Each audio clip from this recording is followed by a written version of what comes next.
Good morning, नमस्कार। मैं आपके साथ रंजना रावत और आप देख रहे न्यूज 18 बिहार झारखंड। बुलेटिन की शुरुआत बड़ी खबर के साथ करेंगे और बड़ी खबर समस्तीपुर से आ रही है, जहां उत्तरी बांध चीनी मिल के पास भीषण आग लग गई है और इस आग में 15 से ज्यादा झोपड़ियां इसकी चपेट में आ गई है। तो ये बड़ी खबर आपको समस्तीपुर से बता रहे, जहां उत्तरी बांध चीनी मिल के पास भीषण आग लग गई है। तस्वीरें आपके सामने, और इस आग में 15 से ज्यादा झोपड़ियां इसकी चपेट में आ गई है और आग लगने की वजह का फिलहाल खुलासा नहीं हो सका है। दमकल की गाड़ियों की मदद से आग पर काबू पाया गया और आग से लाखों के नुकसान की आशंका जताई जा रही है और आग में किसी के हताहत होने की खबर नहीं है। तो ये बड़ी खबर आपको समस्तीपुर से बता रही है। तस्वीरें देखिए कि किस तरह से ये भीषण आग लगी है और इस आग की चपेट में 15 से ज्यादा झोपड़ियां आ गई है। आग किन कारणों से लगी है इसका अभी खुलासा नहीं हो सका है। काफी मशक्कत के बाद दमकल की गाड़ियों ने आग पर काबू पाया और इस आग में लाखों के नुकसान की आशंका जताई जा रही है। बीच शहर में प्लास्टिक का यहाँ पे बहुत स्टॉक होता है, बिजनेस साथ ये करते हैं। उसमें कैसे आग लगा, यहाँ पे कई घर 8-10 घर चपेटे में आ चुके हैं और यहाँ पर 200-400 झोपड़ी है। अगल बगल के शहर में जो लोग आते हैं तो अगल बगल में झोपड़ी बनाकर रखे हुए हैं। और अगली बड़ी खबर मधेपुरा से, जहां सिंहेश्वर मेला ग्राउंड में भी आग लग गई है और आग से 23 दुकानें जलकर राख हो गई है। तो ये बड़ी खबर आपको बता रहे मधेपुरा से, जहां सिंहेश्वर मेला ग्राउंड में आग लगी है और इस आग में 23 दुकानें जलकर राख हो गई है और आग से लाखों के नुकसान की आशंका जताई जा रही है। आग के कारण अफरा तफरी का माहौल। ये एक्सक्लूसिव तस्वीरें आपके सामने, किस तरह से ये भीषण आग लगी है। सिंहेश्वर मेला में कि ग्राउंड में ये आग लगी और 23 दुकानें जलकर राख हो गई है और आग के कारण अफरा तफरी का माहौल है।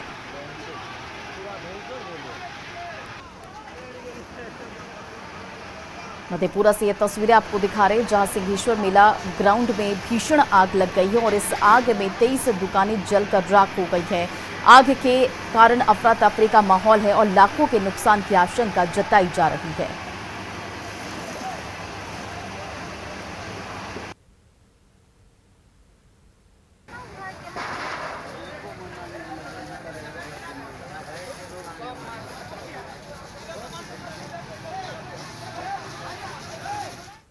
और बगहा से बड़ी खबर, जहां मौसम का मिजाज बदल गया है। वाल्मीकि नगर में बारिश के साथ ओले गिरे और गेहूं की फसल को भारी नुकसान हुआ है। तो ये बड़ी खबर आपको बगहा से बता रहे, जहां मौसम का मिजाज बदल गया है और वाल्मीकि नगर में बारिश के साथ ओले भी गिरे हैं।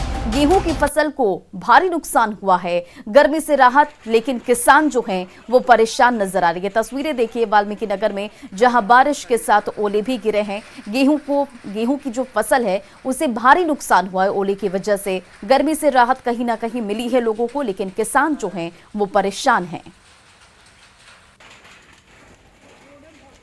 तो बगहा से ये आई तस्वीरें आप देखिए, जहां मौसम का मिजाज बदला है और वाल्मीकि नगर की ये तस्वीरें आपको दिखा रहे हैं, जहां बारिश के साथ ओले भी गिरे हैं।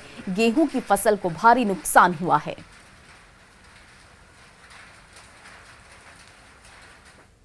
उधर बेतिया में कल देर रात मौसम ने अचानक मिजाज बदला और तेज हवा के साथ लगभग आधे घंटे बारिश हुई। बारिश से तापमान में काफी गिरावट आई है। दोपहर तक लोगों को गर्मी से थोड़ी राहत मिली और लेकिन बारिश और तेज हवा चलने के बाद मौसम जो है वो काफी ठंड हो गया है और नरकटियागंज और भारत नेपाल के सीमावर्ती इलाकों में ओलावृष्टि भी हुई है, जिससे आम और लीची के फसलों को नुकसान पहुंचा है। तो बेतिया में कल देर रात मौसम का मिजाज बदला और तेज हवा के साथ लगभग आधे घंटे बारिश हुई। बारिश से तापमान में काफी गिरावट दर्ज की गई है। दोपहर तक लोगों का जो था वो गर्मी से बुरा हाल था, लेकिन बारिश और तेज हवा के साथ मौसम काफी ठंडा हो गया है। और खबर देवघर से, जहां त्रिकुट पर्वत पर रोपवे का ट्रॉली टूट गया और बताया जा रहा है कि रोपवे का तार ट्रैक से उतर गया, जिसके बाद यह हादसा हुआ है और हादसे में कई यात्री जख्मी भी हुए हैं। कई यात्री रोपवे में फंस गए। घटना के बाद एनडीआरएफ की टीम स्थानीय लोगों की मदद से बचाव कार्य में जुटी रही और वहीं रेस्क्यू ऑपरेशन में पैरामिलिट्री फोर्स की टीम भी जुट गई है। बचाव दल की मदद से सभी पर्यटकों को सुरक्षित निकाला जा रहा है और पहाड़ की ज्यादा ऊंचाई होने के कारण रेस्क्यू ऑपरेशन में काफी परेशानियां आ रही हैं। अभी तक 8 लोगों को घायल अवस्था में रेस्क्यू कर देवघर सदर अस्पताल भेजा गया है। वहीं जिला प्रशासन के द्वारा फिलहाल फंसे लोगों का सही आंकड़ा नहीं बताया जा रहा है, लेकिन स्थानीय लोग कहते हैं कि इसमें लगभग 40 से 50 लोग और फंसे हो सकते हैं। तो ये दो तस्वीरें आपके सामने, जहां लगातार जो रेस्क्यू ऑपरेशन है वो जारी है। जो वहां के स्थानीय लोग वो कह रहे हैं कि 40 से 50 लोग फंसे हैं। त्रिकुटी पर्वत पर रोपवे की ट्रॉली टूट गई और ये हादसा हुआ। फिलहाल जो रेस्क्यू ऑपरेशन जारी और कई यात्री जख्मी बताए जा रहे हैं।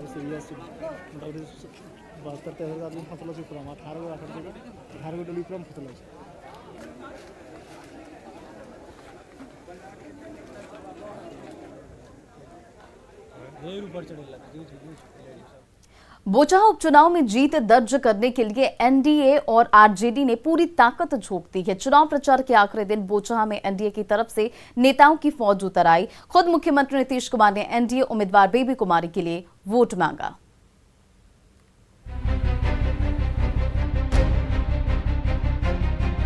अब हम इनका जीत का माल्यार्पण कर दें।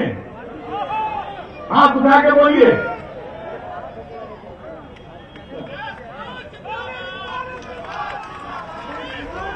बोचहा उपचुनाव में प्रचार के आखिरी दिन एनडीए ने अपना दम दिखाया। मुख्यमंत्री नीतीश कुमार, उप मुख्यमंत्री तारकिशोर प्रसाद और पूर्व मुख्यमंत्री जीतन राम मांझी के साथ साथ बिहार सरकार के तमाम मंत्री और नेता एक मंच पर दिखे। नीतीश कुमार ने अपनी सरकार के कार्यों को गिनाते हुए एनडीए उम्मीदवार बेबी कुमारी के लिए लोगों से वोट की अपील की।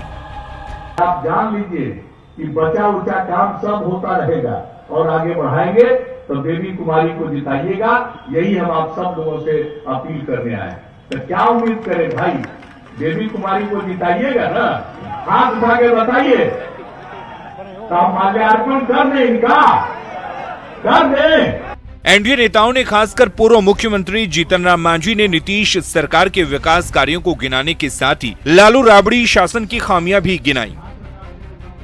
तो हम आपसे कहना चाहते हैं कि जब तक हिंदुस्तानी अवाम मोर्चा सेकुलर बिहार में है और उसका नेतृत्व जीतन मांझी कर रहा है, तो अंगद के तरफ पैर जमाए हुए हैं हम कि नीतीश कुमार को कोई गिरा नहीं सकता है। डिप्टी सीएम तारकिशोर प्रसाद ने भी नीतीश सरकार के विकास कार्यों के नाम पर जनता से वोट मांगा। कि आपने प्रण किया है कि आने वाले दिनों में भी एनडीए के नेतृत्व में बिहार और तेजी से आगे बढ़ेगा।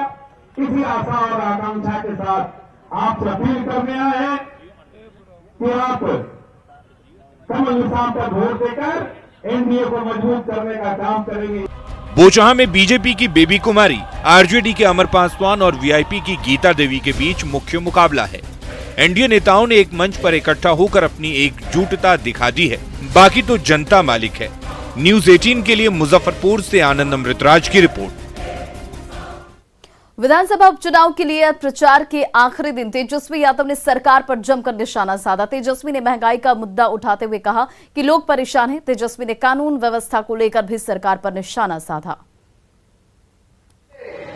जो लोग बैठा है इनके मन में बेईमानी, आपका रिचार्ज हो पाएगा कि नहीं होगा? और भाई अगर हमने तो भगाया नहीं किसी को, खुद ही चले गए थे हड़बड़ा के, और अब अपना गलती मुकेश सहनी खुद मान रहे कि भाई गलती हो गई, लालू जी ने ठीक कहा था। समस्तीपुर में बाबा अमर सिंह स्थान पर लगने वाले मेले को राजकीय मेले का दर्जा दिया जाएगा। सीएम नीतीश कुमार ने मोरवा में बाबा केवल धाम राजकीय मेले के उद्घाटन के दौरान ये बात कही। सीएम नीतीश ने पर्यटक भवन का उद्घाटन भी किया और साथ ही बिहार में विकास कार्यों की चर्चा भी की। नीतीश कुमार ने कहा कि बाबा केवल महाराज स्थल के आसपास एपीएचसी का निर्माण कराया जाएगा। कार्यक्रम में केंद्रीय गृह राज्य मंत्री नित्यानंद राय और डिप्टी सीएम तारकिशोर प्रसाद भी मौजूद रहे। काम कर रहे हैं, लोगों के हित में काम कर रहे हैं। जरा पहले की कल्पना कर लीजिए, 5 तक में आने जाने की क्या सुविधा थी। जैसे ही जब काम होगा तो लोगों की और इच्छा होती है कि अब और कुछ हो जाए, अब और कुछ हो जाए। लेकिन हम तो खाली आपको याद कराना चाहते हैं, 16 साल से हम लोगों को काम करने का मौका मिला है, 17वां साल शुरू हो गया है और आप समझ लीजिए कि क्या स्थिति थी पहले और कितना हम लोगों ने विकास का काम करवाया। देवघर के त्रिकुटी रोपवे हादसे के मामले में इंडियन आर्मी, एयरफोर्स और आईटीबीपी के जवान के साथ पारा मिलिट्री फोर्स के जवान भी रेस्क्यू में लगे हैं और देवघर डीसी भी मौके पर डटे हुए हैं। डीसी के मुताबिक सभी फंसे 48 लोगों को रेस्क्यू कर सुरक्षित कर लिया गया है। देखिए संवाददाता मनीष दुबे की ये रिपोर्ट। त्रिकुट पहाड़ रोपवे में हादसे मामले में रेस्क्यू का कार्य जारी है। लगातार जिला प्रशासन के द्वारा यहाँ पर जो निगरानी की जा रही है। आप देख सकते हैं कि रात भर जो है यहाँ पे देवघर डीसी खुद यहाँ पे मौजूद थे, देवघर एसपी भी मौजूद थे। हम अभी की वस्तु स्थिति को सीधे जानने की कोशिश करते हैं डीसी साहब से कि क्या स्थिति है सर और कैसे अभी लोगों को निकाला जाएगा। कल रात को ये जो घटना जो हुई है, एक पुली से रोप जो है थोड़ा सा नीचे आने की वजह से घटना घटी है और अभी ऊपर 12 ट्रॉली है जिसमें 48 लोग अभी भी पर्यटक हैं, लेकिन चिंता की कोई बात नहीं। उन सभी से हमारा जो एक पैरेलल दूसरा जो मेंटेनेंस रोपवे है वहाँ से संपर्क में है वो लोग, और अभी इंडियन एयरफोर्स के 2 चॉपर पहुँचे हुए हैं और रेक्की किए हैं, और इंडियन आर्मी के लोग भी हैं, आईटीबीपी के भी लोग हैं, फिर उसके बाद एनडीआरएफ के भी एडिशनल टीम भी आई हुई है, और इंडियन एयरफोर्स के स्पेशल कमांडोज जो है अभी उनको रेस्क्यू करेंगे, और सभी लोग यहाँ कोऑर्डिनेशन के साथ काम कर रहे हैं। सर कब तक लगता है कि रेस्क्यू हो पाएगा? तो अभी तो ये तो टेक्निकल बात है, तो ये तो सारे लोग एक्सपर्ट्स काम कर रहे हैं और वो सभी लोग कॉन्फिडेंट है कि उनको रेस्क्यू करेंगे अभी। जी बिल्कुल। तो देखिए कि यहाँ पर खुद देवघर डीसी रात भर मौजूद थे और लगातार जो लोग फंसे हुए हैं 48 लोग कहा जा रहा है कि आपसे देख सकते हैं रोपवे में कि 48 लोग अभी फंसे हुए का अनुमान लगाया जा रहा है, और उन्हें निकालने की जो कवायद है वो तेज़ कर दी गई है। आईटीबीपी के जवान मौजूद हैं, इंडियन एयरफोर्स के हैं, इंडियन आर्मी के लोग यहाँ पर पहुँच चुके हैं और हेलीकॉप्टर से रेकी भी की जा चुकी है ताकि जल्द से जल्द जो फंसे सैलानी हैं उन्हें जल्द से जल्द निकाल दिया जाए और उनके परिजनों से मिला दिया जाए। मनीष दुबे, न्यूज़ 18 देवघर। और अधिक अपडेट के साथ हमारे संवाददाता मनीष दुबे इस वक्त फोन लाइन पर जुड़ गए। मनीष, इस पूरे हादसे को लेकर क्या कुछ अभी अपडेट सामने आया है? जी, रात भर लोग यहाँ पर मौजूद थे, जिला प्रशासन के लोग थे, और अब पहले सुबह 3 बजे के करीब में आईटीबीपी के जवान, इंडियन आर्मी और एयरफोर्स के लोग यहाँ पर पहुंच चुके हैं। 2 चॉपर भी आया है और जो पहाड़ के इर्द गिर्द रेकी कर रहा है। 5 बजे से रेकी करने का शुरू किया गया था, लेकिन अब तक जो है वो सक्सेस नहीं हो पाया है कह सकते हैं, क्योंकि जिस तरह से यहाँ पे लोकेशन है और जिस तरह से ये खाई है वहाँ पे अभी थोड़ी मुश्किलें आ रही हैं इंडियन एयरफोर्स को भी। तो लगातार जो है रेकी का कार्य जारी है और उम्मीद जताई जा रही है कि जल्द जो है रेस्क्यू कर लिया जाएगा। जी देखिए, जैसा कि डीसी ने कहा है कि 48 लोगों को सुरक्षित रेस्क्यू कर दिया जाएगा, तो ये आंकड़ा अभी एक्चुअल कितना है? ये 12 ट्रॉली अभी भी ऊपर फंसे हुए हैं, जिसमें कि 48 लोग कहा जा रहा है कि 48 लोग फंसे हुए हैं, जिसमें कि बच्चे भी हैं, महिलाएं हैं और कुछ पुरुष भी हैं। तो कुल मिलाकर मतलब कुल जो है वो 48 लोग फंसे हुए हैं और इनका जो है रेस्क्यू करने का प्रयास जो है लगातार जारी है। मनीष, कितने लोगों को रेस्क्यू कर लिया गया और आंकड़ा कितना है घायलों का? आंकड़ा अभी 10 आंकड़ा है, और जिसमें कि अभी कहा जा रहा है कि एक की मौत भी हुई है। हालांकि इसकी आधिकारिक पुष्टि नहीं की गई है, लेकिन एक की मौत बताई जा रही है। और जो रेस्क्यू किया जा रहा है, जो किया गया है, वो बहुत नीचे ट्रॉली में थे, उसे स्थानीय लोगों की ही मदद से, और बाद में फिर एनडीआरएफ यहाँ पे पहुंची थी, तो इन सभी लोगों ने मिलकर जो है रेस्क्यू कर लिया था। लेकिन ऊपर जैसे ही वो जो खाई है उस जगह पर जहाँ पे 12 ट्रॉली फंसे हुए, उसका रेस्क्यू अभी भी नहीं किया जा सका है। चलिए, इन तमाम जानकारियों के लिए बहुत बहुत शुक्रिया मनीष।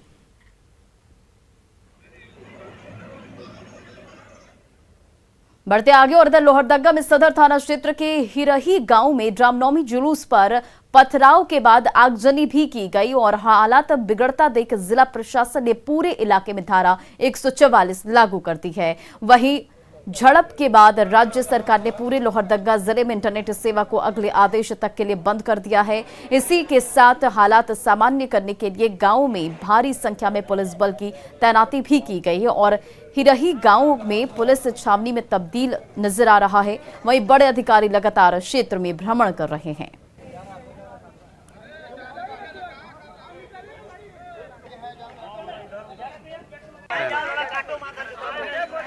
अरे अरे बुला ना सबको, चलो ना हिर्री घुसते हैं, बुला सब चौका। तो देखिए ये तस्वीरें जहां आगजनी भी की गई इस पूरे मामले के बाद और हिरही गांव में भारी संख्या में पुलिस बल की भी तैनाती की गई है। पुलिस प्रशासन अधिकारी जो है मौके पर मौजूद हैं और लगातार जो है इस मामले पर जानकारी ली जा रही है। आपको बताते चले कि हिरही में रामनवमी मेले में हिंसा और आगजनी हुई। हिंसा में 10 से ज्यादा लोग जख्मी बताए जा रहे हैं। 3 लोगों की हालत गंभीर बताई जा रही है जिन्हें रिम्स रेफर कर दिया गया है, जबकि 10 बाइक और 1 पिकअप वैन को आग के हवाले कर दिया गया। जानकारी के मुताबिक रामनवमी की शोभा यात्रा में शामिल लोगों पर एक खास समुदाय के लोगों ने पथराव कर दिया, जिसके बाद हालत जो है वो बदतर हो गई।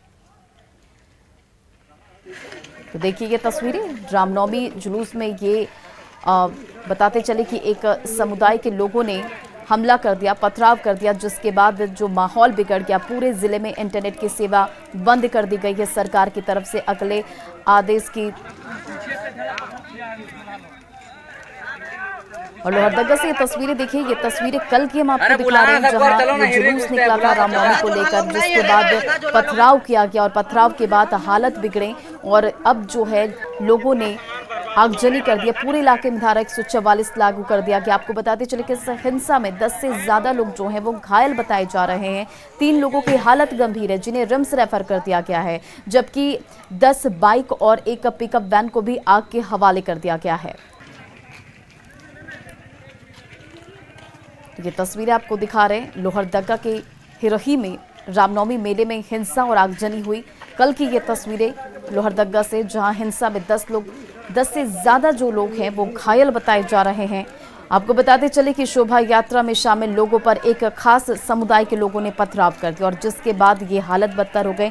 अभी जो है पुलिस प्रशासन अधिकारी मौके पर मौजूद है, लगातार क्षेत्र का भ्रमण कर रहे हैं।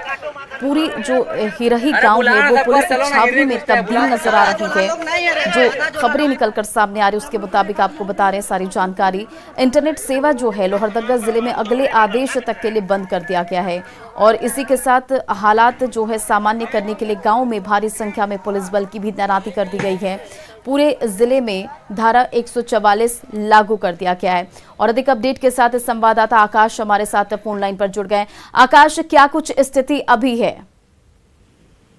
जी, अभी की स्थिति वहाँ सामान्य बनी पड़ी है और पुलिस बल की भारी तैनाती की गई है जगह पे और पूरे क्षेत्र में धारा 144 लागू कर पूरे जिला का इंटरनेट सेवा फिलहाल सरकार द्वारा अगले आदेश तक के लिए बंद कर दी गई है। जी आकाश, पुलिस प्रशासन की तरफ से अभी क्या कुछ कार्रवाई की जा रही है? जी, उपद्रवियों को पहचान करके गिरफ्तार करने की पुलिस प्रशासन द्वारा कोशिश की जा रही है, क्योंकि घटना देखते देखते बड़ी हो गई है, जिसके लेकर आला अधिकारी यहाँ पे बहुत ज्यादा संख्या में पहुंच चुके हैं और बड़े अधिकारी लगातार गांव में भ्रमण कर रहे हैं और वैसे लोगों को पहचान की जा रही है जो इस घटना में संलिप्त थे। जी देखिए, जो तस्वीरें कल की निकलकर सामने आई, काफी आगजनी और लोगों ने पथराव किया, तो पुलिस प्रशासन अभी वहां पर मौजूद है, कैंप कर रही है और क्या कुछ आगे की कार्रवाई जारी है? जी, आगे की कार्रवाई यही हो रही है। पुलिस प्रशासन भारी संख्या में पूरे गांव में छावनी की तरह तब्दील हो चुकी है और बाहर से भी फोर्स आया, रैब के जवान अभी मौके पे पहुंच चुके हैं और पुलिस प्रशासन लगातार लोगों से अपील शांति व्यवस्था बनाए रखने की अपील कर रही है और लगातार लोगों को और कैमरों की नजर से पहचानने की कोशिश कर रही है कि घटना में आखिर कौन से लोग संलिप्त थे और ऐसी घटना क्या सोची समझी ये साजिश के तहत हुई है, इसकी भी पुलिस जांच कर रही है। जी चलिए, इन तमाम जानकारियों के लिए बहुत बहुत शुक्रिया आकाश।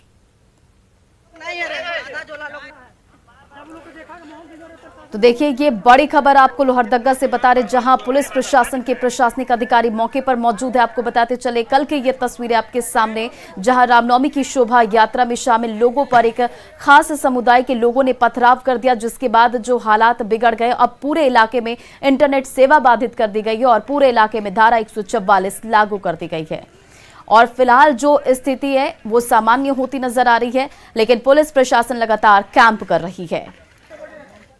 उधर हिंदुस्तानी आवाम मोर्चा के प्रवक्ता दानिश रिजवान ने आरजेडी और तेजस्वी यादव पर बड़ा आरोप लगाया। रोहतास में पुल चोरी का जिक्र करते हुए दानिश ने कहा कि तेजस्वी यादव ने सरकार को बदनाम करने की साजिश रची थी। उन्होंने कहा कि अपराध कराने के बाद तेजस्वी सरकार के कामकाज पर सवाल उठाते हैं।